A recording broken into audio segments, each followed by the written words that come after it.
निखिल विभूते. आपण नवे पारगाव तालुका हातकलंगले या ठिकाणी आहे. आपण शिवाजी सूर्यवंशी या शेतकऱ्यांच्या गहू या प्लॉटवर आहे. आपल्यासोबत पालवी कृषी ॲग्रोचे शहाजी पाटील साहेब पण सोबत आहेत. आपण साधारणतः या प्लॉट 1 एकरच्या प्लॉटमध्ये 15 नोव्हेंबरची ही गहूची लागण आहे. ह्याला 2दा आपण युरियासोबत एकदा हाय स्पीड आणि वरून फवारणी 2 वेळा झाले. याच्यामध्ये एकदा न्यूट्रिमिनियल आणि रेसर याच्यात घेतलं गेलं आहे. आपण या शेतकऱ्यांच्याकडं याबद्दल मनोगत विचारून घेऊया. साहेब नमस्ते, आपलं नाव कसं?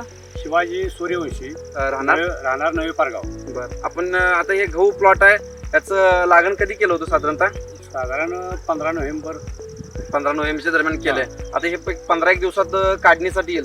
15 दिवसात निघाल. ह्याची लोंबी वगैरे तुम्ही बघितलं तर 1 नंबर पडल्यात, चांगले भरलेत सुद्धा चांगले.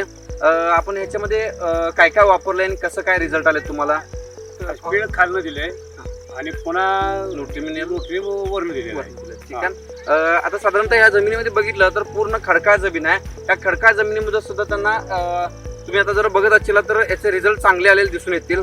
या खडकाळ जमिनीमध्ये इतर ठिकाणी जर बघितलं तर एवढी उंची किंवा एवढं लोंबीचं प्रमाण मोठं दिसत नाही, पण इथं लोंबीचं प्रमाण चांगलं दिसतंय. लोंबीतले दाणे सुद्धा भरत आले, ते सुद्धा चांगले टिपूर्ण झालेले दिसून येतात. आपण शेतकऱ्यांनाच विचारूया, याबद्दल तुम्ही वापरलेल्या प्रोडक्ट बद्दल समाधानी आहात काय? हो, एकदम समाधान आहे. धन्यवाद.